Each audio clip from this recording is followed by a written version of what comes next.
자, 이제 에센셜 114제 71번 이제 생명보험 상품에 대한 얘기들 시작해 보도록 하겠습니다. 자, 먼저 생명보험 관련 법규 71번 에센셜입니다. 우리 내용 한번 문제 보시면 틀린 거 고르는 문제인데요. 생명보험 계약 관계를 규율하는 근거 법률은 보험업법이다. 이제 요 부분은 우리가 이제 혼돈할 수 있어요, 분명히. 왜냐하면 생명보험을 근거로 하니까 우리가 이제 보험업법에서 그런 내용들을 다루는 게 맞지 않냐 이렇게 보실 수 있는데요. 우리가 이제 생명보험도 근본적으로 상행위를 하는 회사입니다. 그죠? 상법상 회사이기 때문에 최초에 우리가 보험업법이 나오기 전에 이미 보험에 관한 근거 법률로 우리가 상법을 통해서 근거 법률로 활용하고 있습니다. 그래서 근거 법률 이러면은 여러분들께서도 보험업법이 아니라 상법 이렇게 기억하시면 되겠습니다. 상법의 제4편이 보험에 관한 내용입니다. 그래서 상법의 제4편을 가지고 우리가 준용을 하고요. 근데 이제 보험이 아무래도 비즈니스가 커지다 보니까 그것을 별도로 규정하는 법이 필요하겠죠. 또 등록도 해야 되고 그런 부분이 발생을 하기 때문에 이제 우리가 보험업법 그 다음에 이제 이거와 관련해서 금융 소비자 보호와 관련해서 계속 보험 소비자에 대한 보호가 강화가 필요하지 않습니까? 그래서 그거와 관련돼서 계속 법적으로는 확대되고 있다. 그런 정도까지만 우리 이해하시면 되겠습니다. 자, 생명보험은 조금 전에 말씀드린 것처럼 생명보험의 표준 약관은 원래 상법의 제4편 보험 규정을 토대로 작성되었고요. 그러나 상법의 규정보다 보험계약자의 권리를 점점 확대하고 있다. 이렇게 보시면 되겠습니다.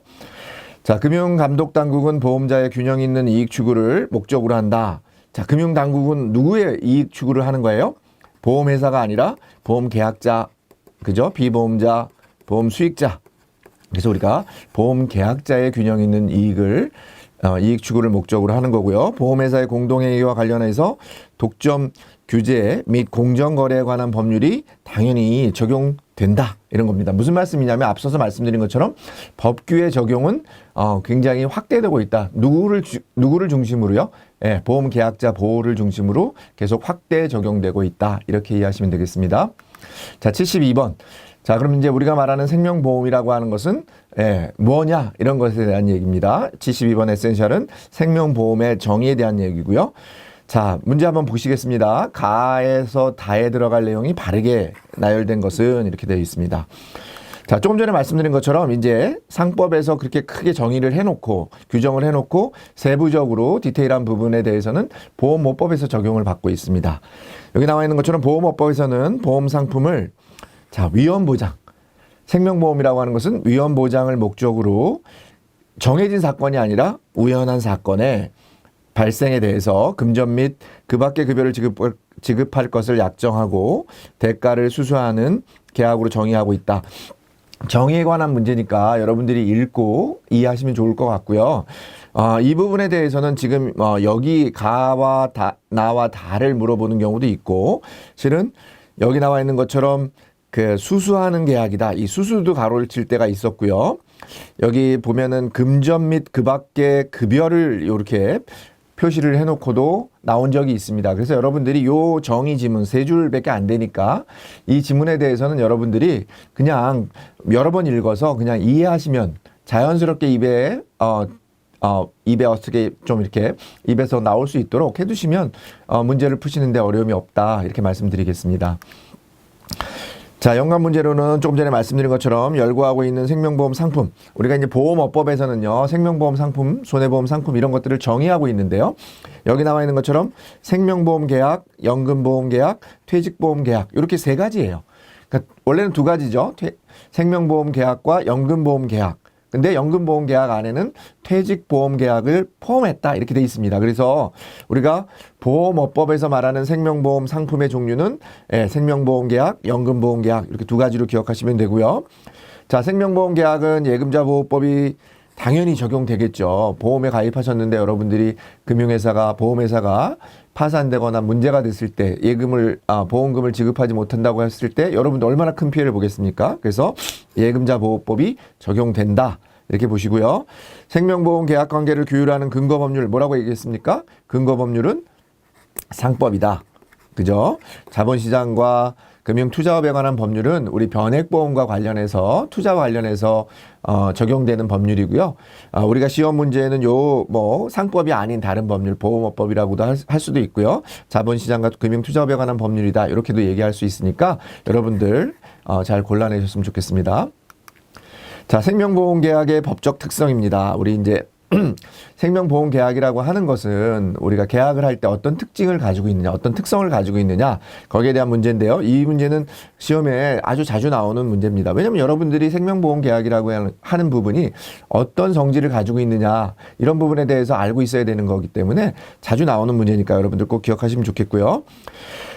자, 순서대로 알맞게 연결된 거니까 여기 나와 있는 것처럼 우리가 생명보험계약은 우리가 보험회사가 계약자, 보험계약자, 보험회사가, 그러니까 보험계약자가 보험료를 보험회사에다가 내면 보험회사는 보험금이라고 하는 것을 주는, 그러니까 서로 대가가 주어지는 거니까 이걸 우리가 뭐라고 하냐면 유상계약이라고 합니다.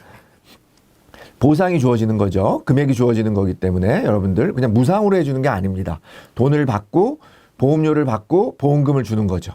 자, 대가성 재산을 그 다음에 이제 우리가 누가 보험료를 납입해요? 보험계약자가 보험료를 납입하고 보험회사는 보험금을 지급하는 의무를 가지게 됩니다. 여러분들 요거는 지금은 그냥 이거 뭐 너무 쉬운 거 아니야 이렇게 얘기하실 수 있지만 여러분들이 막상 시험장에 가시면은 헷갈릴 수 있습니다. 뭐가 헷갈리냐면 야, 보험회사가 내는 게 보험료야 아니면 보험계약자가 내는 게 보험료야 이렇게 헷갈릴 수 있으니까 여러분들 보험회사가 우리 여러분들한테 주는 거는 보험금이고요. 여러분들이 보험회사가 내는 거, 우리 무슨 뭐 전기세, 전기료 이렇게 얘기하잖아요. 그러니까 그거 마찬가지로 보험료를 여러분들이 보험회사에다 낸다. 그렇게 보시면 되겠고요. 의무는 보험회사만 일방적으로 지는 것도 아니고 보험계약자만 지는 것도 아닙니다. 보험회사는 당연히 보험금을 지급해야 되는 의무가 있고 여러분들은 보험료를 납입해야 되는 의무가 있는 거죠. 그래서 쌍무. 한쪽만이 아니라 두 쪽 다의 의무가 있다. 그래서 쌍무계약이다. 이렇게 보시면 되겠습니다. 보험계약의 해석에 있어서 다툼이 있을 때에는 누구에게 유리하게 해야 된다? 누구에게 불리하게 해야 된다? 보험회사에게 불이익해야 된다는 원칙이 뭐냐면 작성자 불이익의 원칙입니다. 그러면은 거꾸로 얘기하면 보험계약자에게 유리한 원칙. 그렇게 유리한 원칙이라고는 쓰진 않지만 보험계약자에게 유리하게 적용해야 된다. 자, 선의성을 확보하기 위해서 우리가 부여되는 의무. 조금 전에 말씀드린 것처럼 우리는 여러분들 계약자로서 그 사행성이 존재한다고요. 여러분들 적은 보험료를 내고 큰 보험금을 받아가기 때문에 항상 사기의 위험성이 있어요. 그래서 우리가 여러분들이 뭔가 보험을 가입하시기 전에 알려야 되는 의무, 그 부분을 우리가 고지 의무라고 했는데 선의성을 확보하기 위해서 우리가 부여되는 의무는 고지 의무가 되겠습니다. 자, 생명계약은 계약자 간 의무가 수반되는 편무계약이 아니고 쌍무계약이라고 얘기했고요. 계약자가 청약을 하고 보험회사가 보험증권을 교부하면 이게 우리가 계약이 성립되는 게 아니라 그냥 승낙만 하면 되는 거죠. 그러니까 증권의 교부 여부하고는 관계 없습니다. 그래서 우리가 불요식 계약이죠. 자, 보험계약자는 보험계약 체결 시 약관 내용의 일부. 우리가 계약을 가입할 때 부합성의 원칙이라고 하는 것은 우리가 일부에 동의하는 게 아니라 전체를 동의하거나 아니면 전체를 거절해야 돼요. 그래서 부합성의 원칙에서는 일부가 아니다. 보험계약자별로 개개인의 필요에 따라서 보험약관을 따로 만들 수가 당연히 없죠. 우리가 보험회사의 편의도 있지만 우리가 이제 보험회사가 만들어 놓은 계약 약관에 여러분들이 전체로 동의하거나 아니면 전체로 거절을 해야 된다. 그래서 개개인의 필요에 따라 약관을 따로 만들 수는 없다. 보험은 약관에 의해 판매되므로 보험회사의 이익이 등한시될 수 있어 법규 체계가 필요하다. 누구의 이익이 등한시될 수 있는 거예요? 미리 만들어 놓은 거니까 보험회사는 자기네들한테 유리하게. 그죠? 그렇기 때문에 누구 이익이 등한시될 수 있어요? 보험회사가 아니라 계약자의 이익이 등한시될 수 있다. 이렇게 보시면 되겠습니다. 자, 74번 에센셜입니다. 우리 생명보험 상품은 또 어떤 기능적인 특성을 가지고 있는지 한번 살펴보는 내용이 되겠습니다. 그래서 다음 중 생명보험 상품의 기능적 특성에 대한 설명으로 틀린 거 어떤 게 되겠습니까? 자, 여러분들 생명보험 상품은 어때요? 구매에 따른 효과를 바로 느낄 수가 없습니다. 왜? 눈에 보이지 않는 무형의 상품이기 때문에 공산품처럼 구매의 효과를 바로 느낄 수 없다. 그게 정답이에요. 그러니까 느낄 수 있는 게 아니다. 이렇게 여러분들 골라내시면 되겠습니다. 자, 생명보험 계약의 성립 요건. 계약자의 청약과 보험회사의 승낙만 있으면 된다. 보험증권을 반드시 발행해야 된다. 교부해야 된다. 그런 거 아니고요. 청약과 승낙만 있으면 계약이 성립된다. 이렇게 여러분들 이해하시면 되겠습니다. 자, 생명보험 상품은 청약서, 약관 등이 제공되는 유형의 상품이다. 이 청약서나 약관 등이 제공되지만 그것 때문에 우리가 금융상품을 유형의 상품이라고 얘기하지 않습니다. 그거는 그냥 그 형태는 있지만 우리가 보험상품은 유형이 아니라 무형의 상품이다. 이렇게 여러분들 기억하시면 되겠고요. 계약 당사자 간의 합의 이후 계약자가 보험료를 납입하면 보험 계약은 성립한다. 아까 말씀드린 것처럼 계약은 청약하고 보험회사가 승낙하면 돼요. 또 승낙을 여러분들이 보험회사가 승낙을 30일 이내에 안 하면 승낙한 것으로 봅니다. 그러니까 어떤 요식행위가 필요한 게 아닙니다. 여러분들 청약만 하고 30일 동안만 기다리시면 돼요. 대개 그 이전에 승낙이 돼서 여러분들 보험 계약이 성립되고요. 물론 이제 효력이 발생하는 거하고는 조금 다른 개념이 되겠습니다. 보험회사의 니즈에 맞춰 필요한 위험 보장 및 재정 설계가 가능한 상품? 누구의 니즈에 맞는 거예요? 계약자의 니즈죠. 보험회사는 자기들의 목적에 맞춰서 이미 만들어 놓은 거예요. 그거를 누구의 니즈에 맞춰야 되는 거예요? 계약자의 니즈. 계약자의 라이프 사이클에 맞춰 가입자별로 필요한 손해담보. 우리가 보험이라고 하는 것은 손해담보를 하는 것은 우리가 뭐겠습니까? 손해보험에서 하는 거고요. 생명보험에서는 손해담보가 아니라 여러분들 위험 보장이나 재정 설계를 하기 위해서 우리가 보장 설계가 가능한 그런 상품이 되겠습니다. 그래서 손해담보가 아니다. 이렇게 보시면 되겠습니다. 자, 75번 에센셜입니다. 생명보험 상품의 구성에 대해서 우리가 이제 생명보험 상품이라고 하는 것은 어떤 걸로 구성이 되어 있는가 여러분들이 이제 중요한 거죠. 왜냐면 생명보험 상품이라고 하는 게 우리가 무형의 상품이지만 그 생명보험 상품 자체가 어떤 내용으로 구성되어 있는지는 여러분들이 반드시 이해하셔야 되는 그런 부분이 되겠습니다. 자, 생명보험 상품을 개발하고자 할 때 우리 기초서류. 상품을 개발할 때 이 기초서류에 들어가는 거 반드시 들어가야 되는 내용이 뭐겠습니까? 약관. 제일 중요하다고 얘기했고요. 방법서. 그 다음에 우리 보험료나 책임준비금을 산출하는 방법에 대한 내용들은 반드시 포함돼야 되는데 청약서라고 하는 것은 우리가 기초서류에 들어가는 게 아니라 그냥 계약서류죠. 여러분들이 이제 보험을 모집할 때 가서 우리 계약자에게 받아오는 서류 그런 부분들이니까 기초서류에 해당하는 부분은 아니고요. 우리가 그냥 계약과 관련된 서류가 되겠습니다. 자, 보험회사에서 보험 상품을 개발하여 판매하고자 할 경우에는 기초서류를 작성해야 되는데 우리가 이 기초서류는 당연히 허가를 받아야 돼요. 인가를 받아야 되는데 누구한테 허가를 받아야 되냐면은 금융위원회에 신고를 해서 허가를 받아야 됩니다. 그래서 보험업법령상 우리 법령상 우리 금융위원회에 신고사항이죠. 당연히 우리가 신고를 해서 이게 금융위원회에서 그 부분에 대해서 신고한 부분에 대해서 인가를 해줘야 우리가 보험 상품을 판매할 수 있는 거가 되는 겁니다. 그래서 여러분들이 나와 있는 것처럼 신고사항이고 금융위원회에 우리가 신고를 해야 된다. 같이 기억하시면 되겠습니다. 주계약은 자체만으로 독립적인 판매를 할 수 없는 보험이다. 우리가 이제 생명보험 상품이 크게 보면 주계약이 있고 주계약을 보장해주기 위해서 더해주기 위해서 우리가 특약이라고 하는 것을 부과를 합니다. 그러니까 특약은 선택이고요. 이건 주계약이 없으면은 보험 계약 자체가 상품 자체가 존립할 수가 없습니다. 그러니까 주계약만으로는 상품 자체가 독립적으로 당연히 판매를 할 수 있는 부분이죠. 없는 부분이 아니고요. 주계약은 보험계약의 가장 큰 특징, 계약자 구성을 나타낸다. 계약자 구성이 아니라 어떤 주계약이라고 하는 것은 보험의 어떤 목적, 가입 목적 이런 것들을 나타내는 거지 계약자 구성을 나타내는 것은 아닙니다. 그 다음에 주계약은 임의로 가입하지 않아도 계약은 성립하는 게 아니죠. 당연히 주계약은 반드시 의무적으로 가입해야 계약이 성립되는 그런 필수 사항이다. 이렇게 보시면 되겠고요. 주계약은 보장성 보험으로만 개발되는 게 아니라 주계약은 당연히 우리 가입 목적이 뭡니까? 보장성 보험도 있고 저축성 보험도 있으니까 꼭 보장성 보험으로만 개발되는 것은 아니다. 그렇게 기억하시면 되겠습니다.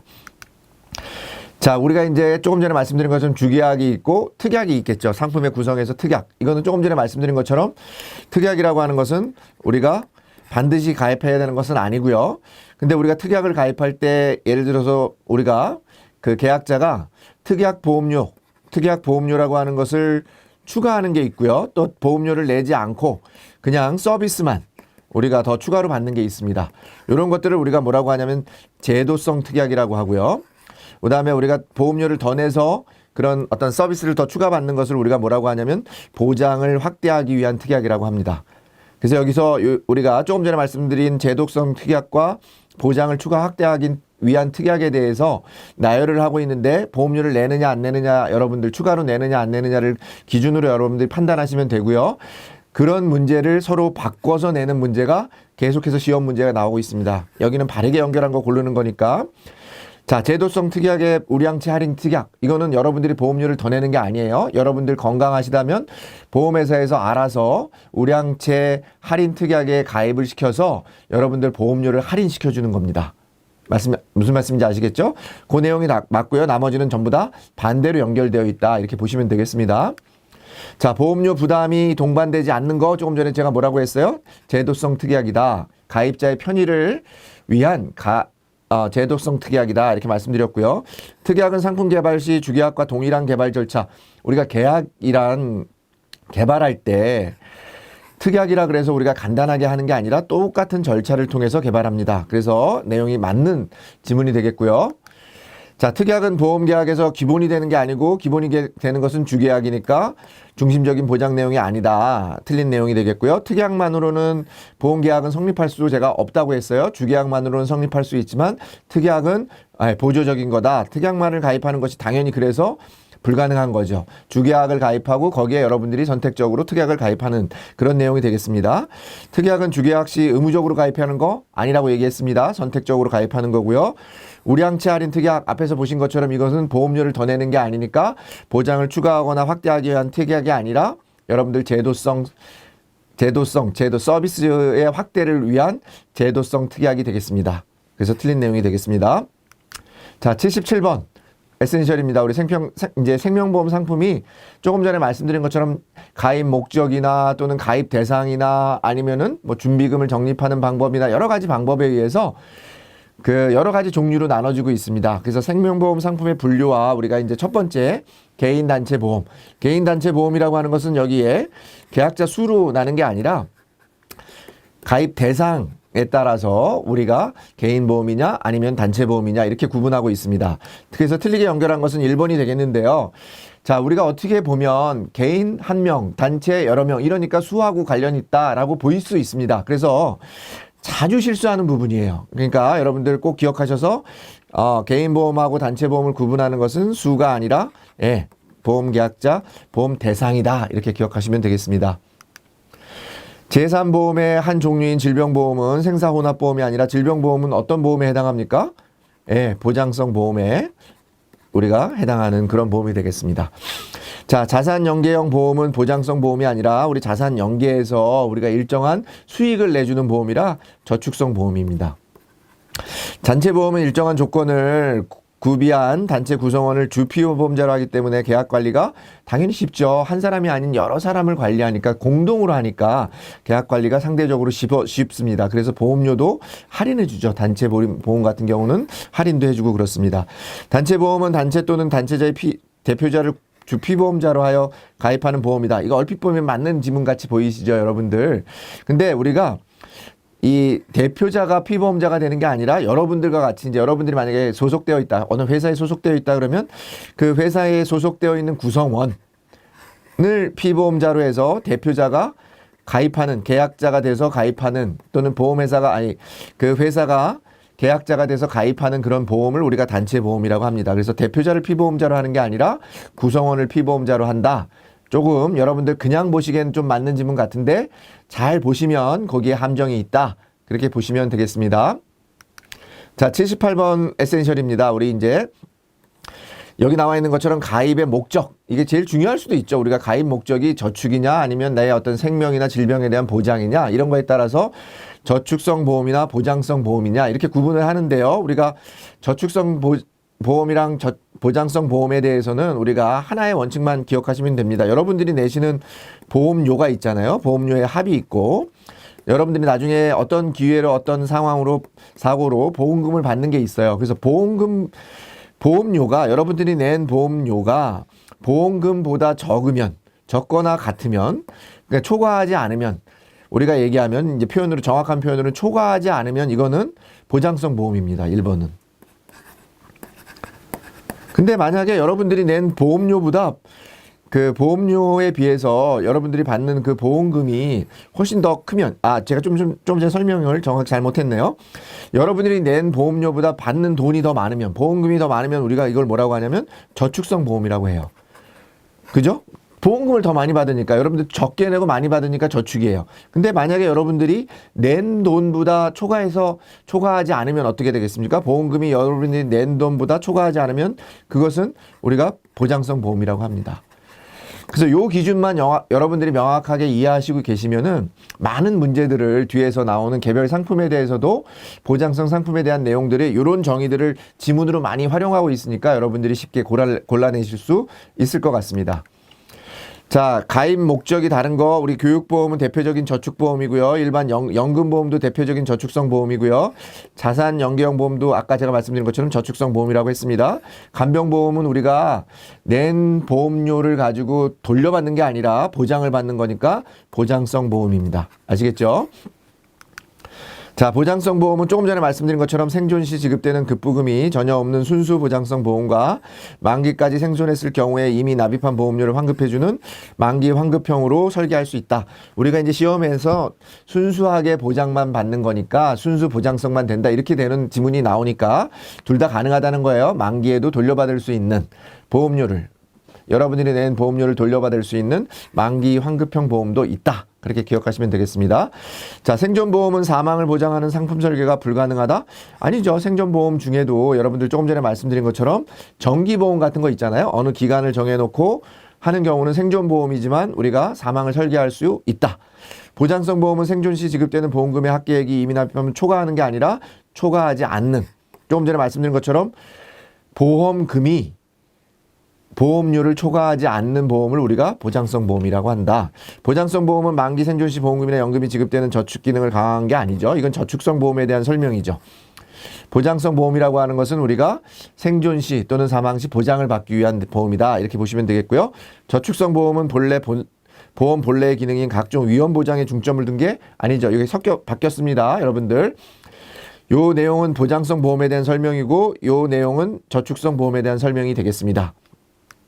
자, 79번 우리 이제 보험의 종류입니다. 생존보험, 사망보험, 생사 혼합보험. 우리가 이제 여기 나온 것처럼 보험 사고를 기준으로 분류했을 때, 우리가 생존, 살아있는 기간 동안에 받는 보험이냐, 아니면 보험사고가 죽어서 받는 보험이냐, 아니면 생사 혼합, 죽고 살고를 섞어서 놓은 보험이냐, 혼합된 그런 보험이냐, 이렇게 구분해서 여러분들에게 분류하는 그런 기준은 뭐라고요? 보험사고 기준이다. 보험사고를 기준으로 생존보험, 사망보험, 생사혼합보험으로 나눠진다. 조금 전에 이제 제가 설명드린 내용이 되겠습니다. 자, 정기보험, 종신보험, 변액종신보험은 보험 가입의 주 목적은 뭡니까? 아까 목적에 따라서 정기보험, 종신보험, 종신보험은 대표적인 보장성 보험이고요. 그 다음에 주계약의 보험사고를 기준으로 보면 여러분들 이게 전부 다 죽음을 대비한 보험입니다. 종신보험은 사망을 대비한 보험이니까 사망보험이 되겠습니다. 조금 전에 말씀드린 것처럼 보험사고를 기준으로는 우리가 생존보험, 사망보험, 생사혼합보험이라고 분류한다. 같이 기억하시고 대표적인 사망보험이 종신보험, 정기보험이 있다. 이렇게 기억하시면 되겠습니다. 자, 우리나라에서 사망보험은 만기 환급형으로는 판매되지 않는다. 조금 전에 말씀드린 것처럼 만기 환급형으로도 판매한다. 그랬으니까 틀린 지문이 되겠고요. 정기보험은 일정한 기간을 정하지 않고, 자, 정기니까 뭡니까? 일정한 기간을 정한 겁니다. 이게 정한 뜻이죠. 정하다 이런 뜻의 내용이니까 정하지 않았으니까 틀린 거고요. 어느 때까지 죽어도 주는 보험은 뭐라고 합니까? 우리가 종신보험이라고 합니다. 아시겠죠? 종신보험은 정기보험에 비해 보험기간이 당연히 길죠. 정기기간은 짧고 종신보험은 길어요. 근데 반드시 그런 건 아니지만 일반적으로 길어요. 생존 시 고액의 보장을 받을 수 있는 게 아니라 종신보험은 반드시 사망할 때 죽어야만 받는 보험입니다. 여러분들 안타깝지만 무조건 받습니다. 종신보험에 가입하면 보험금을 누구나 받습니다. 왜? 누구나 죽기 때문에 그렇습니다. 아시겠죠? 자, 이제 우리 80번입니다. 준비금의 이자를 적립하는 방식. 그래서 우리가 준비금의 이자를 적립하는 방식에 따라서 우리가 여기 나와 있는 것처럼 확정금리, 그러니까 이자를 줄 때 확정해서 주느냐, 아니면은 금리에 연동해서 주느냐, 아니면 자산에 연동해서 주느냐, 아니면 우리가 투자한 유가증권 실적 배당에 연계해서 주느냐, 이래서 네 가지로 분류하는 걸 뭐라고 한다고요? 준비금의 이자를 적립하는 방식에 따른 분류라고 합니다. 그래서 이 네 가지를 물어보는데 여기 나와 있는 것처럼 네 가지가 각각의 정의가 있으니까 시험 문제에서는 옳은 거 틀린 거 이렇게 해서 골라내는 문제로 항상 나오고 있습니다. 자, 확정금리는 조금 전에 말씀드린 것처럼 정한 이율로 만기까지 이자를 적립하는 보험이니까 맞는 내용이 되겠고요. 최저 보증 이율을 선정해놓고 연계 자산의 수익, 자산에 연계했으니까 이거는 자산 연계형 보험에 대한 설명이고요. 변액보다 높은 수익률을 기대할 수 있는 보험은 없습니다. 변액보험이 가장 실적 배당의 대표적인 상품이기 때문에 이게 우리가 확정은 안 돼 있지만 가장 높은 위험성이 따르지만 가장 높은 수익률을 기대할 수 있는 보험은 변액보험입니다. 근데 이 내용이 틀렸죠. 연계가 잘못된 거고요. 특정 자산의 운용 실적에 연계해서 투자 성과를 자산에 연계한다. 뭐라고요? 자산 연계형 보험입니다. 그래서 시험에는 자산 연계형 보험에 대해서 가장 많은 문제가 출제되고 있습니다. 자, 일반 계정과 특별 계정으로 분류하는 기준은 뭐라고요? 적립급 운용 방식. 적립급 운용 방식에 따라서 일반 계정, 특별 계정. 우리가 근데 일반적인 상품은, 생명보험 상품은 대부분 다 일반 계정 상품이고요. 여러분들이 아시는 이제 변액보험 상품이나 우리 뭐 퇴직, 연금 같은 그런 상품들 같은 경우는 우리가 특별 계정에서 별도로 자산을 이렇게 주머니를 별도로 운영해서 위험성이 있기 때문에 그렇습니다. 그래서 특별 계정으로 운영하고 있습니다. 대표적인 상품은 변액보험인 거죠. 특별 계정에서 운영되는 보험 상품은 변액, 퇴직, 연금, 자산 연계형 보험이 되겠습니다. 자산 연계형 보험 중에는 공시 이율형 상품은 제외가 된다는 거 같이 기억하시면 되겠습니다. 자산 연계형 보험은 대표적인 실적 배당형이 아니라고 했습니다. 자산 연계 상품이죠. 대표적인 실적 배당형 보험 상품은 뭐라고요? 예, 변액보험이 되겠습니다. 그래서 틀린 다음이 되겠고요. 자산 연계형 보험은 변액보험보다 더 높은 수익률을 기대할 수 없습니다. 가장 높은 수익률을 기대하는 것은 변액. 그 다음이 이제 자산 연계형이라고 할 수 있겠죠. 실적 배당형 보험은 특정 자산의 운용 실적에 연계하여 투자 성과를 지급하는 건데 특정 자산의 운용 실적이 아니라 투자 상품, 그러니까 우리가 얘기할 수 있는 주식이나 채권 이런 쪽에 주식이나 채권의 유가증권에 투자하는 상품을 우리가 실적 배당형 보험이라고 하고요. 특정 자산의 운용 실적에 연계하는 것은 우리가 자산 연계형 보험이라고 얘기하고 있습니다. 자, 갱신형, 비갱신형. 말 그대로 갱신, 보험료가 갱신되는 거, 보험료가 갱신되지 않는 거. 그러니까 대표적으로 생명보험회사는 여러분들 매년 똑같은 보험료를 내잖아요. 그러면 비갱신형 상품이 생명보험 상품이 되는 거고요. 여러분들 손해보험, 자동차 보험은 매년 우리가 여러분들 낼 때마다 매년 상황에 따라 다르게 내죠. 그런 걸 우리가 갱신형 보험이라고 얘기하고 있습니다. 틀린 거 골라내는 거니까요. 대부분의 생명보험 상품은 뭐라고 얘기했습니까? 제가 조금 전에 여기 비갱신형, 보험료를 갱신하지 않잖아요. 그래서 비갱신형 상품이다. 이렇게 기억하시면 되겠습니다. 자, 그 보험금의 액수가 보험계약 시 확정되는 거 우리가 이거를 정액, 금액이 정해져 있다. 그래서 보험금, 여러분들 받는 보험금이 정해져 있어요. 사망보험금 같은 경우도 여러분들 예를 들어서 종신보험도 죽으면 5천만 원 이렇게 확정되어 있는 그런 보험들을 우리가 정액보험이라고 한다. 이렇게 기억하시면 되겠고요. 보험기간 중 일정 기간 동안 해약 환급금을 적게 주는 조건으로 최근에 이제 이런 우리가 해지 환급금이 적으면서 짧은 기간 동안에 그 보험료를 납입받고 만기의 보험금을 보장해주는 그런 상품들이 많이 출시가 되고 있는데 그런 걸 우리가 뭐라고 하냐면은 저해지 환급형 상품이라고 합니다. 여러분들 이름이 좀 어려운데요. 저해지 환급형 상품. 일정 기간 동안 해약 환급금을 적게 주는 거예요. 저해지. 환급금이 적은데 나중에 그 대신에 보험료가 싸고 그 다음에 이제 일정한 기간이 지나면 만기 보험금을 원금에 보장해주는 그런 상품으로 만들어주는 상품의 형태가 뭐라고요? 저해지 환급형 상품이다. 같이 기억하시면 되겠고요. 비갱신형 보험은 안정적인 보험계약 운영을 위하여 도입되었다. 자, 갱신보험이 계속 바뀌니까 안정적인 보험계약이죠. 우리가 자동차 보험 같은 경우도 비갱신으로 하면 얼마나 불안하겠습니까? 근데 매년 갱신이 되니까 우리가 마찬가지로 안정적인 보험계약 운영을 할 수 있도록 만들어준 거니까 비갱신형 보험이 아니라 갱신형 보험이 되겠고요. 갱신형 보험 상품의 갱신 여부는 갱신 시점에 보험회사가 결정하는 게 아니라 그 계약할 때 우리가 이제 갱신 시점에 정하는데 보험회사가 정하는 게 아니라 계약자에게 미리 통보합니다. 지금 갱신이 될 시점이니까 여러분 갱신을 하시겠습니까? 마시겠습니까? 그러면 여러분들이 선택하는 거가 되겠습니다. 비갱신형 보험은 일부 질병보험과 간병보험에 적용되고 있다. 자, 일부 질병보험과 간병보험에 적용되고 있는 것은 우리가 갱신형 보험이 되겠습니다. 여러분들이 왜냐하면 확실하게 우리가 정해져 있지 않기 때문에 데이터가 충분하지 않기 때문에 간병보험 같은 경우에도 매년 갱신되는 그런 보험들이 발생을 하는 거죠. 그래서 비갱신형 보험이 아니라 갱신형 보험에 대한 설명이 되겠습니다. 자, 이제 82번 종신보험에 대한 얘기인데요. 이제부터는 개별 상품에 대한 얘기입니다. 가장 대표적으로 많이 우리가 얘기하는 상품이기 때문에 시험에도 항상 출제가 되는 거니까 여러분들 같이 기억하시면 좋겠습니다. 자, 틀린 거 고르는 거니까 모든 사망보험은 종신보험이다. 이제 우리가 아까 보험 사고 기준으로 사망보험, 그 다음에 생존보험, 생사혼합보험이 있었지 않습니까? 근데 거기에서 말하는 것처럼 사망보험에는 우리가 종신보험도 있고 기간이 정해져 있는 정기보험도 있습니다. 그러니까 여러분들 모든 사망보험은 종신보험이 틀린 지문이 되겠습니다.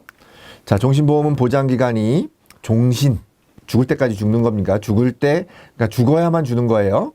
대표적인 당연히 사망보험이고 그 다음에 상품으로 피보험자가 언제 어떠한 경우로 사망. 이거는 사망의 이유가 필요 없습니다. 그냥 죽기만 하면 약정된 보험금을 지급하는 것이 특징인 겁니다.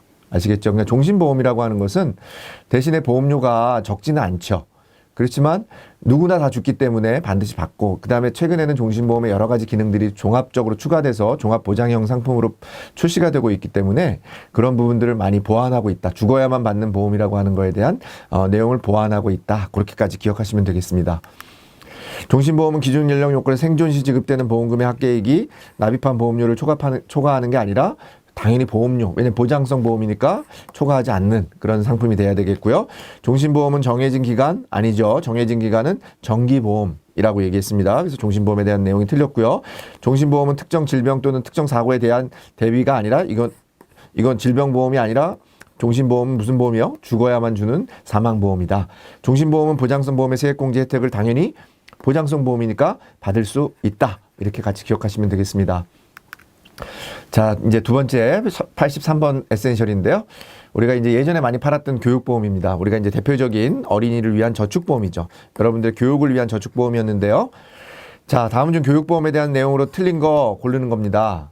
자, 부모가 사망할 경우에 해지환급금을 지급하고 계약은 소멸한다. 교육보험인데 부모님하고 관계없죠. 여러분들이 피보험자니까 여러분들 아마 부모가 돌아가시면 아무래도 사망하게 되면은 보험료를 낼 수는 없겠지만 실은 보험이 낼 수 없어가지고 문제가 되면은 해지가 될 수도 있고 아마 소멸이 될 수도 있겠지만 실은 그냥 죽었다고만 해서는 이게 해지환급금을 지급하고 계약은 소멸이 되는 게 아니라 부모가 사망할 경우에는 우리 뭐 교육수당이라든지 아니면 육아수당 같은 거를 지급하고 계약은 계속해서 유지가 되는 겁니다. 이런 내용이 틀린 거다. 같이 기억하시면 되겠습니다. 자, 우리가 이제 교육보험이 있고 어린이보험이 있어요. 저축보험은 교육보험이고 어린이보험은 보장성 보험입니다. 종신보험이 활성화되고 어린이보험에서 학자금 등을 지급하는 상품이 출시되면서 판매량이 감소하고 있습니다. 안타깝게도 교육보험이라고 하는 부분이 이제는 또 우리가 교육이 예전에는 다 유상이었잖아요. 근데 이제 우리가 고등학교, 중학교까지는 무상이고 고등학교도 이제 무상화되고 있으니까 우리가 교육자금이 필요 없어지니까 교육보험이라고 하는 건 판매량이 줄어들고 있습니다. 교육보험이 판매량이 줄어들고 있고요. 이 부분은 우리가 지문에서 간혹 교육보험이 판매가 줄어들고 요 내용이 종신보험이 이제 활성화돼서 교육보험이 줄어드는 건데 교육보험이 활성화돼서 종신보험이 줄어들고 있다. 이런 지문이 나오는 경우가 있으니까 여러분들 그런 부분들은 좀 틀린 지문으로 골라내셔야 되겠습니다. 자, 교육보험은 자녀의 교육자금을 종합적으로 보장하는 보장성 보험이 아니라 저축성 보험이다. 우리 자녀를 종합적으로 보호해 주는 것은 어린이 보험이고요. 교육보험은 부모 사망 시에는 보장을 받을 수 없다가 아니라 당연히 부모가 돌아가시면 부모가 사망하면은 뭘 받아요? 육아수당이나 아니면 교육자금 등을 받는 형태로 되어 있고요. 교육보험은 부모의 생존 시에는 보험금이 지급되지 않는 게 아니라 당연히 부모가 보험료를 내는 기간 중에 여러분들이 학자금이나 이런 것들을 받을 수 있는 거니까 보험금이 지급되는 거죠. 교육보험은 변액형 상품으로도 우리가 교육보험이 판매가 안 되니까 다양하게 투자형 상품으로도 개발해서 판매를 하고 있어요. 그렇지만 여전히 판매량은 줄어들고 있다. 판매할 수 있다라는 얘기입니다. 자, 이제 84번입니다. 조금 전에 우리 저축성 보험, 어린이를 위한 저축성 보험이 교육보험이었다면 어린이를 위한 보장성 보험. 자, 어린이를 위한 보장성 보험이 뭐라고요? 어린이 보험이 되겠습니다. 자, 틀린 거 고르는 문제니까. 자, 만 15세 미만의 질병으로 사망 시에는 사망보험을 지급하고 계약은 소멸한다. 이렇게 돼 있습니다.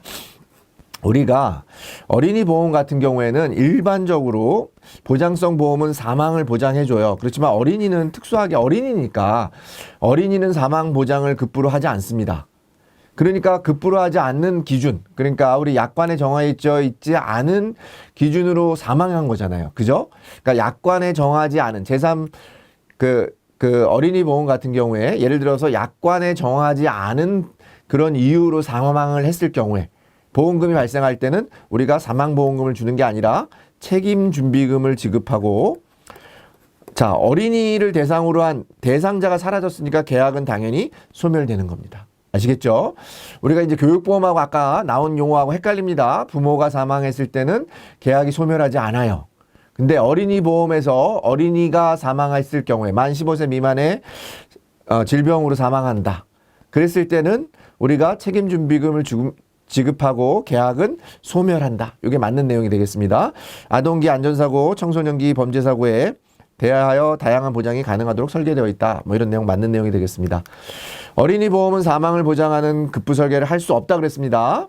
보장성 보험이지만 사망 보장을 할 수 없는 상품 중에 하나입니다. 어린이 보험이 만 15세 미만 사망 시에는 납입한 보험료 전액과 책임 준비금 중에서 큰 금액을 지급하고 계약은 소멸한다. 이렇게 보시면 되겠습니다. 책임 준비금하고 납입한 보험료 중에서 큰 금액을 지급하고 계약은 소멸한다.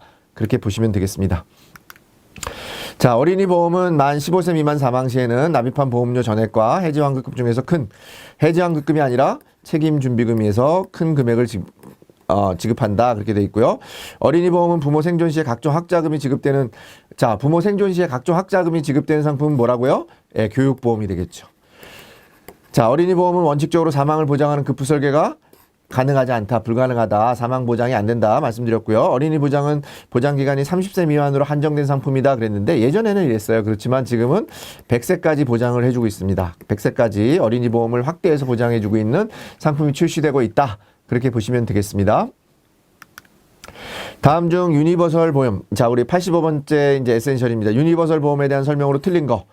자, 유니버설 보험이라고 하는 것은 우리가 그 어떤 실적 가지고도 보장을 받고 또 우리가 중도 인출이나 추가 납입 같은 게 가능한 그런 상품이 되겠습니다. 대표적으로 우리가 이제 이러한 기능들을 추가해서 만든 상품이 유니버설인데, 여기 나와 있는 것처럼 일반 계정에서 운영되는 상품인 경우 기본 보험금에 예정 이율을 적용하는 게 아니라 그냥 공시 이율을 적용해서 추가 적립된 금을 보험금으로 지급해요. 그러니까 조금 전에 말씀드린 것처럼 뭐냐면 유니버설 보험이라고 하는 것은 실적 우리가 이렇게 가산한 금액과 아니면 중도 인출 납입이 가능한 편리한 기능을 둬서 만든 보험이다. 이렇게 보시면 되겠습니다. 정당한 사유 없이 장애인의 보험계약 청약을 거절한 경우 처해지는 처벌. 우리 장애인의 보험가입에 대해서 차별하면 안 되는 거죠. 중요한 부분입니다. 그래서 3년 이하의 징역 또는 3천만 원 이하의 벌금에 좀 과하게 중하게 처벌을 하고 있습니다. 자, 일반 계정에서 운영되는 상품인 경우 기본 보험금에 아까 뭘 더한다고요? 유니버셜 같은 경우 일반 계정에서 운영되는 경우에는 계약 대출 이율이 아니라 공시 이율을 적용하여 보험금으로 지급하고 있고요. 변액 보험으로 당연히 변액 유니버설 보험이라는 게 있습니다. 그래서 있다. 또 일반 계정으로 당연히 대부분은 일반 계정으로 운영하고 일부는 우리가 변액 유니버설 특별 계정으로도 운영하고 있다. 이렇게 보시면 되겠습니다. 자, 86번. 우리 이제 장애인 보험 같은 경우는 좀 내용이 많아서 장애인 보험 1, 2로 나눠서 에센셜을 지금 설명하고 있습니다. 다음 중 장애인 전용 보험에 대한 설명으로 틀린 거 고르는 겁니다. 자, 장애인 전용 보험은 일반 보험에 비하여 보험회사의 심사 절차가 간단하게 진행된다? 아니죠. 우리가 보험료를 할인해주고 보험금을 더 줄 수는 있는데 가입 절차는 동일하게 해야 돼요. 왜냐하면 그렇지 않으면 피해자가 발생할 수 있기 때문에 그렇습니다. 그래서 가입 절차라든지 심사 절차 이런 것들은 다 간단, 뭐 아니면은 차등 이런 말 다 틀린 거고 동일하게 적용한다. 이렇게 보시면 되겠습니다. 자, 장애인 차별 금지 및 권리 구제 등에 관한 법률에 따라서 장애인의 차별 요소를 제거하기 위하여 법적 장치가 마련되어 있으며 이와 관련하여 생명보험협회에 그 장애인 보험 차별 방지, 가입 차별 방지를 위한 신고센터를 운영하고 있습니다. 장애인 보험 가입 차별 방지를 위한 신고센터를 운영하고 있는 곳은 어디라고요? 예, 생명보험협회가 되겠습니다. 이런 부분들은 여러분들 암기해 주시는 게 가장 빠른 방법입니다. 장애인이란 이유만으로 보험 가입을 거절할 수 없지만 보험금 감액은 할 수 있다? 보험 가입을 거절할 수도 없고 보험금 감액도 할 수 없어요. 차별적으로 할 수 없죠. 장애인 전용 연금보험은 장애인 전용 보장성 보험보다 먼저 출시됐다? 아니고요. 우리 보장성 보험이 먼저 출시가 되고 연금보험이 나중에 출시가 됐습니다. 그렇게 기억하시면 되고 이런 부분들은 여러분들 뭐 특별한 뭐 암기 방법은 없어요. 근데 우리가 일반적으로 보면 그냥 장애인에 대해서 기본적으로 보장성 보험이 먼저 출시가 되고 그 다음엔 저축성 보험이 나왔을 거다 이렇게 추측할 수밖에 없는 거죠. 장애인의 평균 수명이 일반인에 비해 짧은 것을 감안하여 일반 종신연금보다 적은 금액을 주는 게 아니라 짧으니까 더 큰 금액 연금액을 지급하고 있습니다. 금융감독원에서는 장애인 차별 방지를 위한 신고센터를 운영하는 거 장애인 차별 방지 신고센터 어디서 한다 그랬습니까? 금융감독원이 아니라 금감원이 아니라 협회에서 하고 있다 이렇게 말씀드렸습니다. 협회에서 장애인 차별 방지를 위한 신고센터를 운영하고 있다 말씀드렸고요. 두 번째 장애인 보험에 대한 에센셜 87번째입니다. 다음 중 장애인 보험 가입 시 세제 혜택에 대한 설명으로 잘못된 거. 장애인이 보험 수익자인 계약만 보장성 보험료의 세제 혜택을 받는 게 아니라 장애인이 보험 수익자나 우리 그 피보험자인 경우에는 우리가 보장성 보험료의 세제 혜택을 받을 수 있습니다. 요렇게. 그래서 항상 시험 문제를 푸는 요령 중에 하나가 뒤에 뭐뭐만 뭐뭐뿐 이렇게 되면 또는 모든 반드시 이런 게 들어가면 좀 의심하고 보실 필요가 있습니다. 일반 보장성 보험의 세액공제 한도는 연 100만 원 한도네. 그 다음에 장애인 보장도 마찬가지로 피보험자 또는 수익자로 가입하는 장애인 전용 보장성 보험에서도 마찬가지로 100만 원. 그래서 장애인 보험 같은 경우는 우리가 그 장애인으로서 피보험자 또는 수익자로 가입된 장애인 전용 보험까지 같이 가지고 있으면 어떻게 된다고요? 200만 원까지. 그러니까 각각에 가입했을 때 가장 큰 한도 그 세액공제를 받을 수 있다. 그렇게 보시면 되겠습니다. 장애인 전용 보험은 사업비율과 이자율을 우대 적용하지만 장애인의 짤밥 비해 상대적으로 비싼 게 아니라 이 사업비율과 이자율을 우대 적용해서 보험료가 상대적으로 싼 편입니다. 혜택을 주는 거죠. 장애인 전용 보장성 보험의 보험료는 일반 보장성 보험의 보험료 세액공제와 별도로 받을 수 있다. 이렇게 제가 말씀드렸습니다. 그래서 각각 100만 원까지 해서 200만 원 한도로 받을 수 있다. 장애인 전용 보험은 주로 질병과 상해를 보장하며 사망을 보장하는 상품은 판매하지 않는다. 장애인 보험은 여러분들 말씀하신 것처럼 질병, 상해, 사망 다 보장해 주죠. 왜냐하면 장애인도 죽을 수 있지 않습니까? 그렇기 때문에 당연히 사망을 보장하는 상품까지도 판매가 되고 있다. 이렇게 보시면 되겠습니다.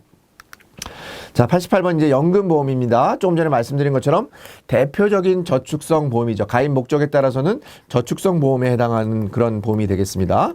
자, 연금보험에 대한 설명으로 옳은 거 고르는 거니까요.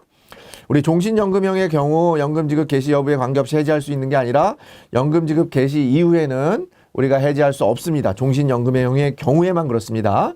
세제 적격 연금저축은 보험료 납입 기간이 최소 10년 이상이다. 세제 적격 연금저축 보험료 납입 기간은 5년 이상이고요. 보험료 공제는 소득공제 방식이 아니라 세액공제 방식으로 우리가 세제 혜택을 받고 있습니다. 조기 퇴직자의 증가에 따라 퇴직금을 일시에 납입하고 바로 연금을 수령할 수 있는 보험 상품을 우리가 뭐라고 하냐면 일시납 즉시연금이라고 합니다. 일시납으로 보험료를 냈다는 뜻이에요. 보험금을 일시에 받았다라고 하는 의미로 잘못 쓰는 경우가 있으니까 그런 지문이 나오니까 혼돈하지 마시고 보험료를 일시에 내는 거지 보험금을 일시납으로 받는 게 아닙니다.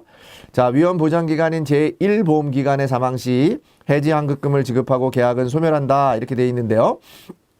우리 해지환급금이 아니라 여러분들 제1보험기간에 사망할 경우에는 우리 책임준비금을 지급하고 계약은 소멸하고요. 연금 지급 기간에 피보험자 사망 시 사망보험금을 지급한다. 우리가 이제 연금 지급 기간에 피보험자가 사망하면은요, 우리 사망보험금을 지급하는 게 아니라 기납입보험이나 기보험금을 주는 거예요. 왜냐하면 연금으로 지급받고 있기 때문에 우리가 사망보험금을 주는 게 아니라 이때는 기납입한 기적립보험금을 준다. 이렇게 보시면 되겠고요. 확정연금형은 피보험자 생존기간에 적립금의 이자만 지급하는 거. 우리가 적립금의 이자만 지급하는 거는 뭐겠습니까? 내가 돈을 안 받고 난 이자만 받다가 내가 죽으면 누구한테 피상속자에게 주겠다. 그런 의미가 있으니까 확정연금형이 아니라 상속연금형이 되겠습니다. 그러니까 우리 피보험자 생존기간에 적립금의 이자만 지급하는 연금 지급 방식이 뭐라고요? 상속연금형이 되겠습니다. 확정연금형이 아닌 그런 지문이 되겠습니다. 자, 89번 이제 세제적격 연금저축에 대한 내용만 별도로 우리가 구분해서 지금 보고 있는데요. 연금보험 상품에 대한 설명으로 틀린 것은 이렇게 물어보고 있습니다. 자, 틀린 것은 우리 세제적격 연금저축의 근거 법률은 아까 제가 말씀드린 것처럼 소득세법에서 그런 내용들을 정의하고 있습니다. 조세특례제한법에서 소득세법으로 바뀌었기 때문에 여러분들 소득세법으로 여러분들 기억하셔야 되겠습니다. 다음 중 세제적격 연금저축의 가입 조건에 대한 내용으로 틀린 것은 이렇게 되어 있습니다. 세제적격 연금저축은 근거법률은 아까 말씀드린 것처럼 소득세법이고요. 가입 나이는 옛날에는 가입 나이 제한이 있었는데 지금은 이게 사라졌습니다. 가입 나이 제한이 삭제되었기 때문에 만 18세 이상이 틀린 지문이 되겠고요. 보험료 납입 기간은 최소 5년. 그 다음에 보험료 납입 한도는 우리 연간 한도 1,800만 원까지.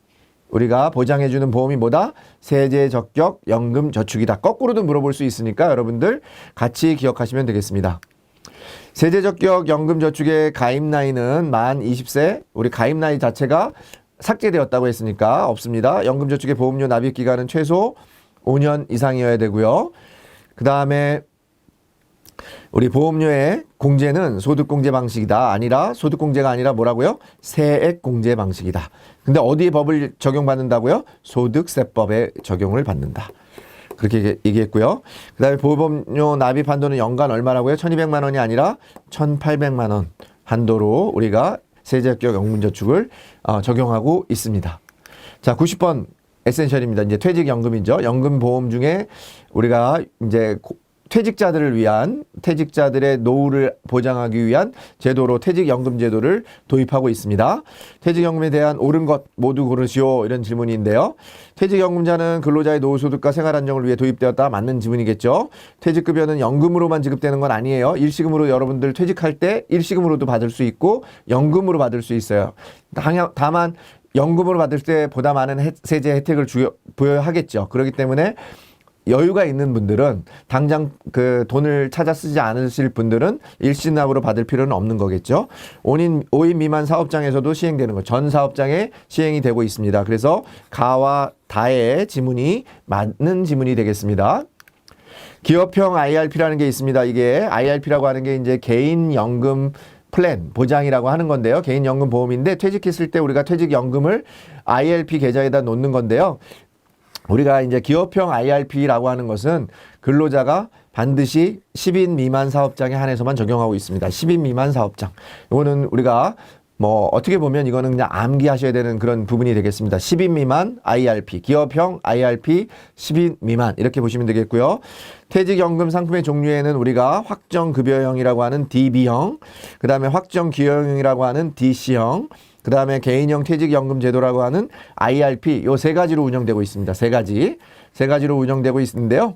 여러분들이 요 세 가지는 다 기억하시면 되는데 우리가 확정급여형 같은 경우에는 우리 보험회사가 직접 외부에다 맡겨서 운영하는 거예요. 여러분들이 운영하는 게 아니니까 우리가 예금자 보호도 보장해주지 않는 거죠. 왜냐하면 회사가 책임지고 보험금을 그러니까 우리 보험료 그러니까 연금을 납부를 하고 있기 때문에 납부를 해서 운영을 하고 있기 때문에 예금자 보호도 되지 않는다. 그런 정도 특징만 같이 기억하시면 되겠습니다. 회사는 적립금을 어디다가요?